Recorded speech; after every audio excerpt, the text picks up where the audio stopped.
यूं ही चला चल रही, यूं ही चला चल रही, जीवन गाड़ी है समय पहिया। नमस्कार, मैं हूं कैलाश खेर और मैं इंडिया न्यूज के हेल्थ आइकन्स की इस मुहिम की बहुत सराहना करता हूं। इसी तरह से अच्छे कार्य करते रहिए, नेक काम करते रहिए, भले कोई सम्मान करे या ना करे। क्यों? क्योंकि सूर्योदय तो तब भी होता है जब करोड़ों लोग सोए रहते हैं। नमस्कार ऑल। पश्चिम उत्तर प्रदेश का खूबसूरत शहर बुलंदशहर। दिल्ली से 100 किलोमीटर दूर बुलंदशहर की तरफ मुड़ते ही सबसे पहली मुलाकात मां गंगा के स्वरूप गंगनगर से होती है। शहर का दिल, जिले की शान और स्वतंत्रता संग्राम का साक्षी काला आम चौराहा बहुत ही प्रसिद्ध है। ब्रिटिश काल में इस चौराहे पर बहुत से आम के पेड़ थे, जहां स्वतंत्रता सेनानियों को फांसी पर लटका दिया जाता था। इस शहर के सभी मुख्य रास्ते इसी चौराहे से प्रारंभ होते हैं। इसी चौराहे के पास में है यहाँ का प्रसिद्ध विक्टोरिया पार्क, जिसके मध्य में खड़ा इतिहास की अनेकों यादें संजोए क्लॉक टावर। इस क्लॉक टावर में पहले विक्टोरिया की मूर्ति लगी हुई थी, जिसको 1969 में हटाकर महात्मा गांधी की प्रतिमा स्थापित की गई। यहाँ की मुख्य फसलें गेहूं, चना, मक्का, जौ, ज्वार, बाजरा, कपास एवं गन्ना आम आदि हैं। यहाँ के बुगरासी के आम के बाग विदेशों तक मशहूर हैं। सूत काटने, कपड़ा बनाने, बर्तनों का काम, लकड़ी का काम, कांच से चूड़ियां, बोतलें और करघे से कपड़ा भी बुना जाता है। बुलंदशहर में पानी के हैंडपंप बनाने की भी कई इकाई हैं और चीनी मिट्टी और बिजली के उपकरण भी यहाँ बनाए जाते हैं। अगर बात करें बुलंदशहर में चिकित्सा सेवाओं की, तो इस शहर में सुपर स्पेशलिटी सेवाएं शुरू कराने में सबसे पहला नाम डॉक्टर वीरेंद्र कुमार का लिया जाता है। डॉक्टर वीरेंद्र कुमार अपनी पत्नी डॉक्टर वंदना के साथ बुलंदशहर में आशीर्वाद हॉस्पिटल के अंदर नई तकनीक और कुशल चिकित्सकों के साथ दशकों से यहाँ के लोगों को सेवाएं देते आ रहे हैं।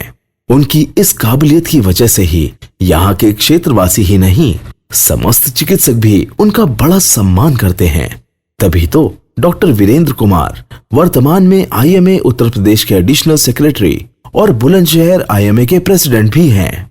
डॉक्टर वीरेंद्र कुमार माननीय प्रधानमंत्री जी की फिट इंडिया प्रोग्राम के सपने को साकार करते हुए जुड़ गए हैं देश के सबसे बड़े medical programme health icons of UP and Uttarakhand के हमारे चिकित्सकों के सफर में। और आइए करते हैं मुलाकात बुलंदशहर के डॉक्टर वीरेंद्र कुमार जी के साथ। मेरा नाम डॉक्टर वीरेंद्र कुमार है। मैं वर्तमान में ईएनटी सर्जन हूँ। मेरा बुलंदशहर में आशीर्वाद हॉस्पिटल है। मेरा जन्म 25 जनवरी 1967 को तिलपता में हुआ था। मेरे पिता श्री दयाराम हरित और माताजी श्रीमती प्रेमवती, उन्होंने मुझे शिक्षा दीक्षा के लिए बहुत प्रेरित करा। कुछ लोग ऐसे हैं जो अपने लिए जीते हैं और कुछ ऐसे भी हैं जो अपने जीने के साथ साथ में दूसरों के लिए भी जीते हैं। डॉक्टर वीरेंद्र कुमार जो मेरे सुपुत्र हैं, वो अपने लिए तो जिए हैं ही, लेकिन साथ साथ में वो दूसरों के लिए भी अधिक जिए हैं।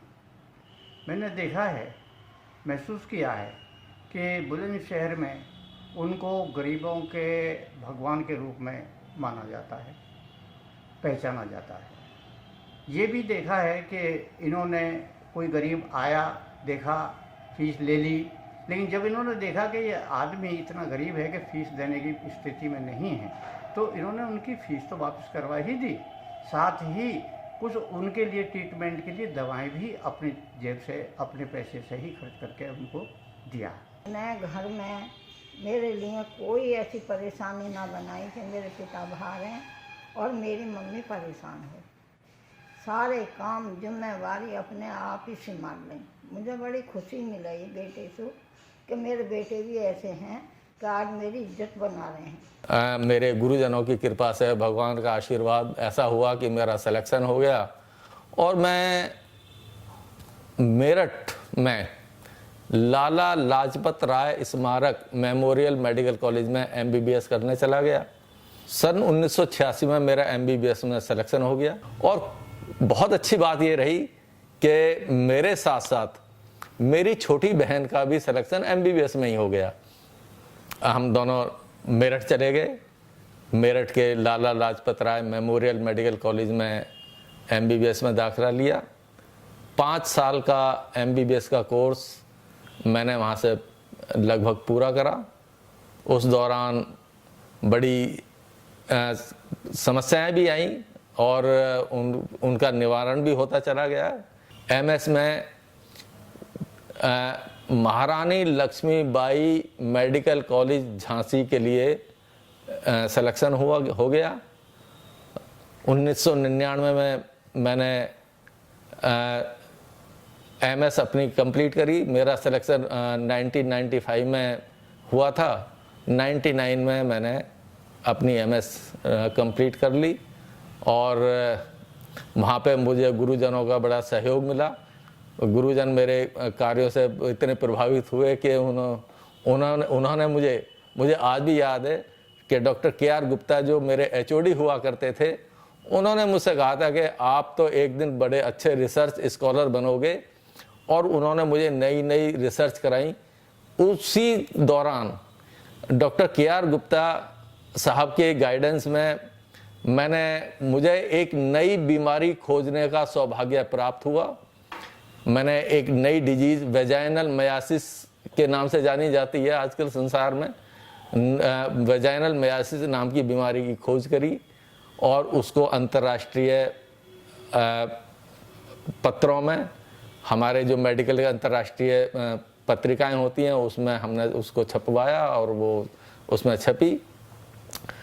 उसके पश्चात उसी दौरान मेरी मुलाकात मेरी अब धर्म पत्नी है डॉक्टर वंदना, MBBS MS के करते करते मेरी उनसे मुलाकात हुई। और जब मेरी पोस्ट ग्रेजुएशन कंप्लीट होने जा रही थी तो हम दोनों शादी के बंधन में बंधे, मधुर बंधन में बंधे। और उनका सहयोग मेरे लिए एक बड़ा साहस वाला सहयोग था। मैं कहूँ कि जब से वो मेरे जीवन में आई तो मुझे दिन दूनी रात चौगनी तरक्की मेरे साथ होने लगी। मेरे जो ख्वाब थे वो धीरे धीरे पूरे होने लगे। मुझे इसके बाद दिल्ली में बहुत ही प्रतिष्ठित कॉलेज है लेडी हार्डिंग मेडिकल कॉलेज, उसमें सीनियर रेजिडेंसी मिली। मैंने वहाँ पे 3 साल टीचिंग सीनियर रेजिडेंसी की। मेरा सपना था प्रोफेसर बनने का, क्यों उसमें मैं अपने शोधों के कार्यों में लगा रहा। मैंने लेडी हार्डिंग में अपने सीनियर रेजिडेंसी के दौरान लगभग कई अंतर्राष्ट्रीय और कई राष्ट्रीय स्तर के शोध किए।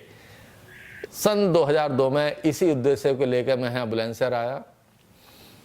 PCO सेंटर में मैंने अपनी क्लिनिक 2002 में शुरू की यहाँ बुलंदशहर में आके।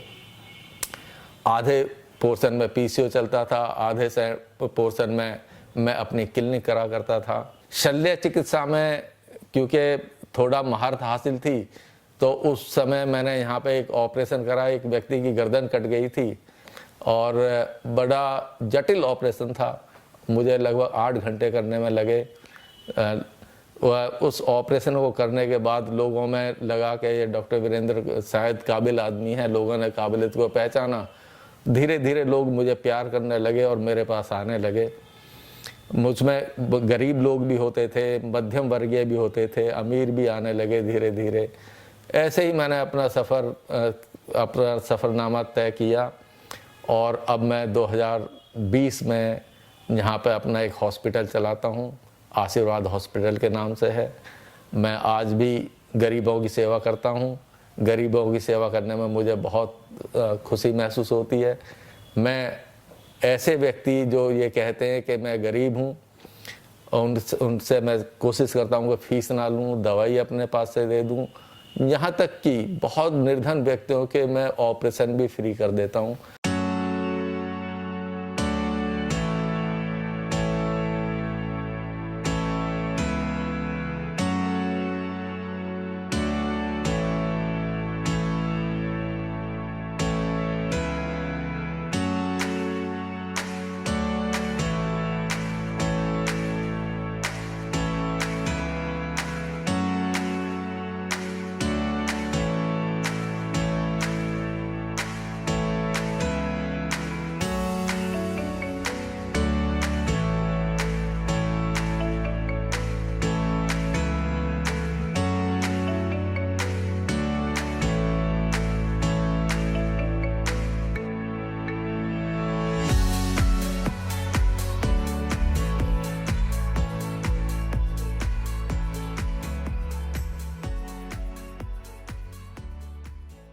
अग्रवाल है और मैं जिला अध्यक्ष हूँ उद्योग व्यापार मंडल से, बुलंदशहर से। डॉक्टर वीरेंद्र कुमार जी के से मेरा संबंध पिछले कम से कम 5 सालों से रहा है, लेकिन उनके व्यक्तित्व की जो मैंने अच्छे से देखा वो लॉकडाउन में देखा। डॉक्टर वीरेंद्र जी जब प्रवासी मजदूरों की मदद कर रहे थे तो उन्होंने, क्योंकि वो IMA के अध्यक्ष भी हैं, सारे डॉक्टरों का कैंप लगाकर उन्होंने प्रवासी मजदूरों की उस समय पर मदद की जिस समय कोरोना के भय से लोग अंदर बैठे हुए थे, बिल्कुल घर में नहीं छूते थे, सब लोग एक दूसरे को अछूत माने बैठे थे। उस समय उन प्रवासी मजदूरों के लिए उनके हृदय में जो दर्द था वो उनके पास गए, उनका चेकअप किया और उनको अपनी वाहनों से उनके जो गंतव्य हैं, जहाँ पर जो उनके स्थान है रहने के लिए, वहाँ तक उनको पहुँचाया। तो डॉक्टर साहब ने अब मेडिसिन के द्वारा, खाने की पूर्ति और जिस तरीके से भी उन मजदूर प्रवासियों की मदद हो सकती थी वो मदद उन्होंने की। मैं RK Singh, DICCI North India का चेयरमैन। मैं डॉक्टर साहब को पिछले लगभग 15 साल से जानते हैं हम लोग, और लगभग 15 साल से ही डॉक्टर साहब हम लोग सब मिलकर कुछ इंडस्ट्री पर, कुछ लोगों पर काम कर रहे हैं हम लोग। और जहाँ सोसाइटी की बात करें, डॉक्टर्स की बात करें, बहुत लोग डॉक्टर हैं, सारी चीज़ें हैं, लेकिन हर चीज़ हर आदमी को नहीं मिलती है। लेकिन जो चीज़ इस दुनिया में, इस बुलंदशहर में मान सम्मान डॉक्टर साहब को मिला है, उसी सम्मान के तहत महामहिम उत्तर प्रदेश राज्यपाल एंड माननीय मुख्यमंत्री जी ने उसी के उपलक्ष्य में डॉक्टर साहब को एक सम्मान किया, गवर्नर साहब एंड मुख्यमंत्री जी ने, जो गर्दन और उसके उसमें दिया गया था। उसके लिए हमारी तरफ से डॉक्टर साहब को बहुत बहुत बधाई, धन्यवाद। इसके साथ में अगर हम बात करें डॉक्टरों की, जैसे बुलंदशहर में जहाँ तक है सबसे कम फीस, सबसे अच्छा इलाज, कम पैसे में ऑपरेशन, कम पैसों में अच्छा सुविधा लोग ये देते हैं। मेरा नाम डॉक्टर यतेंद्र कुमार सेन है। आत्मनिर्भर समाज कल्याण संस्थान का मैं राष्ट्रीय अध्यक्ष हूँ और बुलंदशहर का निवासी हूँ। और मुझे जो भी संस्कार दिए डॉक्टर साहब ने, मैं उनका सदैव ऋणी रहूँगा। डॉक्टर वीरेंद्र कुमार जी हमारे ज़िले की शान है। सामाजिक कार्य हो या धार्मिक कार्य हो, हर कार्य में बढ़ चढ़कर हिस्सा लिया। समस्त जो भी उनके पास युवा वर्ग का व्यक्ति आया, उसे उन्होंने रोजगार और शिक्षा देने का कार्य किया। और लगभग सामाजिक कार्य में अगर डॉक्टर साहब के पास किसी भी व्यक्ति ने किसी पेशेंट को भेजा और डॉक्टर साहब से कहा कि डॉक्टर साहब गरीब है, तो डॉक्टर साहब ने उसकी जांच से लेके अपनी कंसल्टेंटी प्लस उसकी जो मेडिसिन थी वो भी निःशुल्क दी, जिससे एक बुलंदशहर में आम जनमानस को ये एहसास हुआ कि बुलंदशहर के अंदर कोई डॉक्टर वीरेंद्र कुमार जी हैं। और एक मिसाल बनी कि डॉक्टर वीरेंद्र कुमार जी जो ENT सर्जन हैं, वो ऐसे सर्जन हैं कि ऑपरेशन का कोई भी चार्ज हो, अगर हम अपनी कंडीशन के अनुसार उन्हें बता देते हैं तो वो उस कंडीशन से समझौता कर लेते हैं और उसकी सहायता करते हैं। मैं प्रभु से अपील करता हूं कि जो दुनिया के सारे सुख होते हैं वो डॉक्टर वीरेंद्र कुमार जी को मिलने चाहिए। नमस्कार, मैं डॉक्टर वंदना गायनेकोलॉजिस्ट हूँ और डॉक्टर वीरेंद्र की वाइफ। मुझे समझ नहीं आ रहा है कि कहाँ से शुरू करूँ। 1997 में जब डॉक्टर साहब झांसी में MS ENT में आए थे और मैं MBBS कर रही थी, उसी दौरान मेरा डॉक्टर साहब से परिचय हुआ। डॉक्टर साहब का व्यवहार, उनका मरीज़ों को देखने का ढंग और उनका जो एक मेहनती स्वभाव, वो मुझे हमेशा से बहुत भाया। इंटर्नशिप के दौरान 1999 में हम दोनों का विवाह हो गया। मैंने अपनी जो गायनी की PG है वो भी विवाह के बाद ही करी है। हम लोग बुलंदशहर में सेटल्ड होते गए और इसमें कोई कहने की बात नहीं है और कि डॉक्टर साहब का बहुत नाम भी हुआ। एक चीज़ मैं और बताना चाहूँगी, अभी हम लोग लॉकडाउन से पहले एक हमारा सपना है डॉक्टर साहब का कि वो मूक बधिर बच्चे, जो बच्चे जन्म से ही सुन नहीं सकते, बोल नहीं सकते, उनके लिए एक कॉकलियर इम्प्लांट होता है, वो हम अपने यहाँ शुरू करना चाहते हैं और लगभग निःशुल्क। तो देखिए कि आप अब सबके आशीर्वाद से वो कब तक हम उसको पूरा कर पाएँ। नमस्कार, मैं कुशाग्र वैदिक, डॉक्टर वीरेंद्र कुमार का बेटा। सब लोग मेरे पिताजी को चिकित्सा जगत में एक एमिनेंट सर्जन की तरह जानते हैं, पर मैं आज आपको उनके पिता के रूप से भी अवगत कराना चाहूँगा। बचपन से आज तक हमेशा एक चट्टान की तरह पीछे खड़े होके उन्होंने हमेशा एक मेरे हर फैसले का समर्थन करा और हमेशा मुझे आगे बढ़ाते हुए हमेशा एक सक्सेसफुल पाथ दिखाया। बचपन से मैं खुद उनके करीब में रहते हुए इतनी सर्जरीज, इतना मेडिकल जगत को देखा कि मैं भी एक उनकी की तरह एक सर्जन बनना चाहता हूँ। और सर्जन बस इसलिए नहीं क्योंकि वो बहुत अच्छी सर्जरीज करते हैं, विश्व लेवल की या एक बहुत इंटरनेशनल लेवल की सर्जरीज करी हैं, बल्कि इसलिए क्योंकि उन्होंने हमेशा मुझे समाज से जोड़ के रखा है और मैंने समाज की हमेशा एक परेशानियों को देखा और उन चीज़ों ने मुझे हमेशा एक प्रेरणा दी कि सर्जरीज करनी है, एक मेडिकल फ्रेटर्निटी में आना है ताकि समाज की सेवा करी जा सके। हमेशा समाज से जोड़ते हुए उन्होंने मुझे हमेशा एक समाज का एक वो रूप दिखाया है जो कि कभी हम आम जिंदगी में नहीं देख पाते। भले ही किसी बड़े प्रोग्राम में हम जाएं ना जाएं, पर समाज के उस प्रोग्राम में हमेशा जाते हैं जहाँ पे गरीबों का चेहरा दिखता है, जहाँ पे समाज की परेशानियाँ दिखती हैं, जहाँ पे सब लोगों के पीड़ा ही दिखती हैं और उन पीड़ाओं को देख के हमेशा एक मुझे एक प्रेरणा मिली है कि जो करना है समाज के लिए करना है। मेरा नाम रूपेश शर्मा, मैं शिकारपुर से आया हूँ। मेरे लेफ्ट ईयर में दिक्कत थी, डिस्चार्ज हो रहा था वो। मैंने पहले 1-2 जगह दिखाया था लेकिन वहाँ से मुझे संतुष्टि नहीं मिल रही थी, वो डिस्चार्ज होना बंद नहीं हुआ था। फिर मुझे दोस्त ने बताया, मेरे ना मैं यहाँ आया, अब मुझे यहाँ पे मेरा कान भी ठीक हो गया, मैं काफ़ी संतुष्ट हूँ यहाँ पे, तो मुझे अच्छा लगा यहाँ की सर्विस से। मैं धनकौर स्टेशन का रहने वाला हूँ। मैं डॉक्टर वीरेंद्र सिंह के यहाँ दिखाने के लिए आया था, वहाँ मुझे काफ़ी राहत मिली है। चिकित्सा के व्यवसाय के अलावा मैंने एक प्रण और करा है कि समाज में वो व्यक्ति जो बेरोजगार हैं या जिनको रोजगार नहीं मिल पाता है या जिनको नौकरी नहीं मिल पाती है, उनकी जीविका कैसे चले। इसके लिए हमने एक संस्था बनाई हुई है, सन 2008 से काम कर रही है। मैं उस संस्था का कोऑर्डिनेटर हूँ। संस्था का नाम है dicky, DICCI, developing Indian chamber of commerce and industries. इसमें हमारे कुछ उद्योगपति हैं जो मैन्युफैक्चरिंग करते हैं।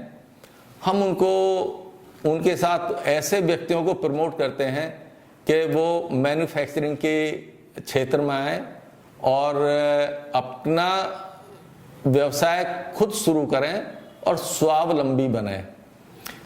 डिक्की संस्था से करीब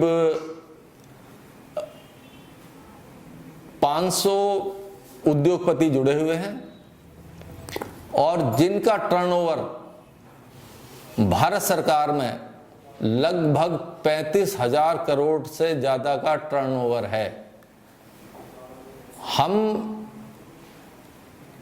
हमारी संस्था में 4 लोगों को पद्मश्री भी मिल चुकी है और करीब करीब 8 व्यक्ति नेशनल अवार्डी हैं। हमारी संस्था के साथ मैं एज ए कोऑर्डिनेटर लोगों को रोजगार दिलवाने के लिए भी प्रयासरत रहता हूं।